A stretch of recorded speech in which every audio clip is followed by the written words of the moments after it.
16 अगस्त 1975 मुंबई के Minerva theatre में उस फिल्म का दूसरा दिन था जिसके बनने में करीब 3 साल और 3 करोड़ रुपए लग गए थे। यह अब तक की सबसे बड़ी फिल्म थी, बजट में भी, लंबाई में भी और स्टार कास्ट में भी। देखने वालों से ज़्यादा बनाने वाले एक्साइटेड थे। हॉल के भीतर आम दर्शकों के बीच इस फिल्म के डायरेक्टर भी बैठे थे और साथ ही उनका दिल भी बैठा जा रहा था। रमेश सिप्पी ने सपने में भी नहीं सोचा था कि जिस फिल्म के एक एक शॉट के दर्जनों रीटेक लिए गए थे, जिसके एक एक सीन को फिल्माने में हफ्ते और महीने लगे थे, इसी थिएटर में 2 दिन पहले जिस फिल्म का प्रीमियर बड़े धूमधाम से हुआ था, उस mega budget multi starrer film को इतना फीका रिस्पॉन्स मिलेगा।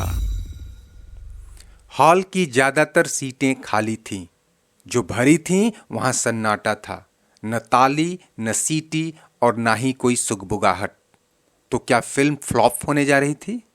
ये सोचकर ही सिप्पी सिहर उठे थे। घर पहुंचते ही शाम को फिल्म के लेखक सलीम जावेद सहित कई लोगों की मीटिंग बुला ली कि आखिर कहाँ कौन सी चूक हो गई। सिप्पी ने बैठक में सबसे पहले कहा कि फिल्म में बीरू के दोस्त जय यानी अमिताभ बच्चन को मारना ठीक नहीं था। पब्लिक शायद हैप्पी एंडिंग देखना चाहती है। हमें इस किरदार को हर हाल में जिंदा करना होगा। मेरा खेल खत्म हो गया बीरू। नहीं, लेकिन अब क्या हो सकता है, फिल्म तो सिनेमा घरों में उतर चुकी थी। फिर भी चंद मिनटों में ही सिप्पी ने फैसला कर डाला कि एक टीम अमिताभ को लेकर लोकेशन पे जाएगी। वहां कुछ जरूरी शॉट फिल्माने के बाद फिल्म एडिट करके नए प्रिंट सिनेमा घरों में उतार दिए जाएंगे। यह फैसला उन स्क्रिप्ट राइटर्स के गले नहीं उतर रहा था जिन्होंने इसी डायरेक्टर के साथ एक एक सीन, एक एक शॉट और एक एक डायलॉग लिखने और मिटाने में लंबी जद्दोजहद की थी।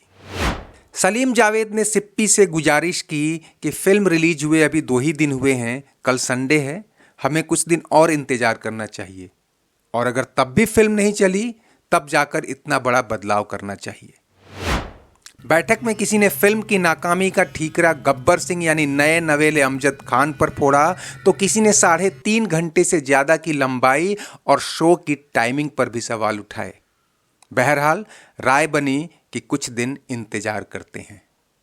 और कुछ दिनों बाद जो हुआ उसने फिल्म तो नहीं बदली, लेकिन भारतीय फिल्मों का इतिहास बदल दिया।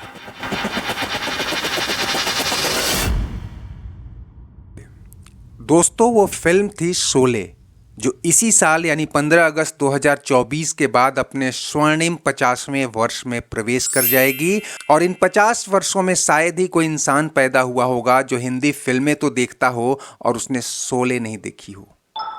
इस all time blockbuster cult movie का इतिहास भूगोल खंगालते हुए आज हम आपको कुछ ऐसी प्रामाणिक बातें बताएंगे जो शायद आपने पहले नहीं सुनी होगी, और अगर सुनी भी हो तो आधी सदी बाद उनकी अहमियत या उनके इम्पैक्ट को महसूस नहीं कर पाए होंगे।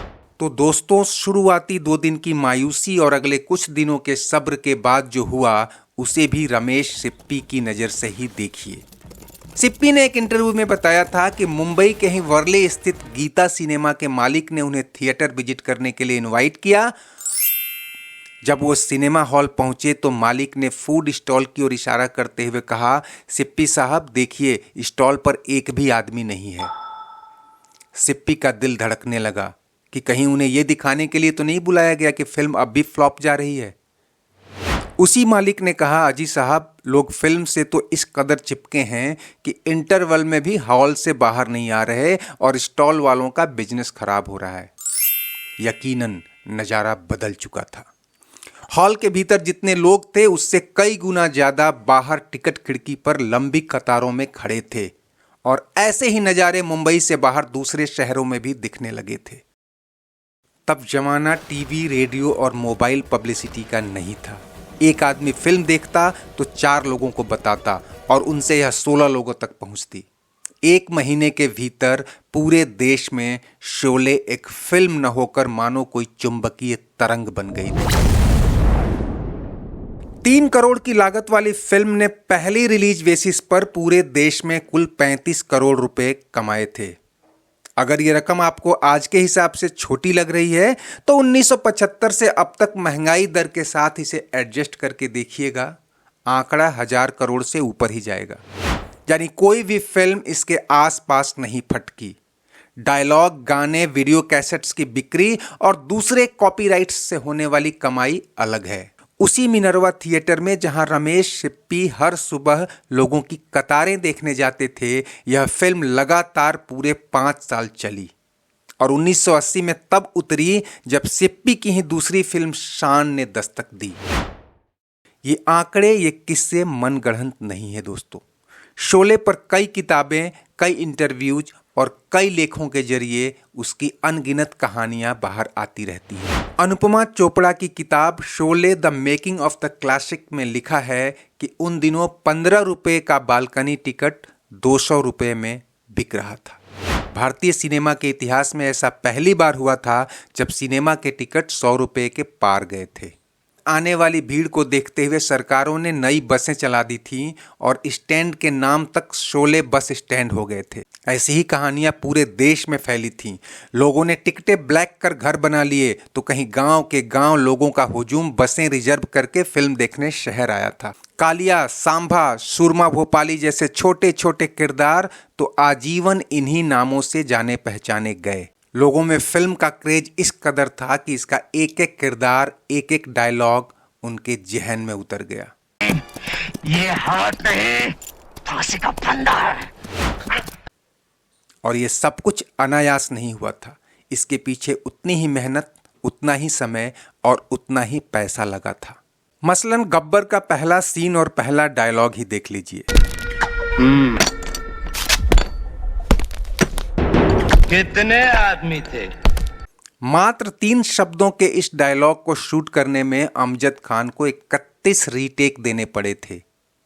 अमिताभ और धर्मेंद्र पर फिल्माए गए 5 मिनट के गाने को शूट करने में 3 हफ्ते लग गए।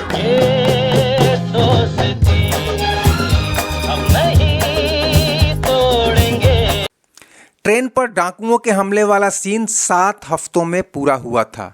यह सीन शोले की मेन लोकेशन यानी बेंगलोर से हटकर मुंबई पुणे रेल लाइन पर पनवेल के पास फिल्माया गया था। ऐसे अनेक सीन हैं जिन्हें दोबारा, तिबारा और बार बार हफ्तों तक शूट किया गया। लेकिन एक सीन की हम खास तौर पर चर्चा करेंगे जिसे पूरा होने में हफ्तों, महीने नहीं बल्कि पूरे 3 साल लगे थे। आपको विश्वास नहीं हो रहा तो खुद अमिताभ बच्चन की सुन लीजिए। Jaya is lighting a lamp in the corridor of her home on the first floor, and I'm sitting in the outhouse playing my mouth organ. And you would not believe this, that I think, Ramesh ji, we spent almost 3 years before we finally got that shot. वैसे तो ये scene film के बीच में है, लेकिन इसकी shooting सबसे पहले शुरू हुई। ठाकुर की विधवा बहू और भाड़े के अपराधी जय के बीच देखा देखी का यह संवेदनशील सीन सूर्यास्त के समय फिल्माया जाना था। सिप्पी इसे इतने परफेक्ट तरीके से कैमरे में उतारना चाहते थे कि उन्होंने कई कई दिन शाम को सेट लगवाए, लेकिन किरदार के चेहरे पर वो आभा नहीं आई जो वो चाहते थे। वो इसे हर तरह से मैच्योर और सेंसिटिव बनाना चाहते थे। फिल्म पूरा होने के बाद भी इस सीन को बार बार शूट किया गया। आपको जान के हैरानी होगी कि फिल्म की कास्टिंग के समय अमिताभ बच्चन रमेश सिप्पी की पहली पसंद नहीं थे। इसके लिए सबसे पहले शत्रुघ्न सिन्हा को अप्रोच किया गया था, जिन्होंने रोल ठुकरा दिया था। और उनकी ही जुबानी सुन लीजिए कि उन्हें इसका कितना अफसोस है। तला के शोले में जय का जो रोल था वो रमेश सिप्पी ने आपको ऑफर किया था? बिल्कुल सही है। मैं समझता हूं कि वो फैसला मेरा गलत था। अमिताभ को शोले फिल्म सलीम जावेद की सिफारिश पे मिली थी, जिन्होंने उनकी पहली सुपरहिट फिल्म जंजीर की स्क्रिप्ट लिखी थी। जब अमिताभ को चुना गया तब तक जंजीर रिलीज नहीं हुई थी और उनकी छवि एक फ्लॉप एक्टर की ही थी। लेकिन जैसे जैसे फिल्म की शूटिंग आगे बढ़ी, अमिताभ के टैलेंट में सिप्पी का भरोसा भी बढ़ता चला गया। वैसे फिल्म रिलीज होते होते जंजीर और दीवार दोनों ने अमिताभ को स्टार बना दिया था। कहते हैं कि जय यानी अमिताभ को मारने या जिंदा रखने पर शूटिंग के दौरान भी मतभेद उभरे थे। राइटर और डायरेक्टर इस बात पर तो एक मत थे कि जय या बीरू में से एक को मारकर ही गब्बर के प्रति ज्यादा आक्रोश और फिल्म को एक स्ट्रॉन्ग क्लाइमेक्स दिया जा सकता है।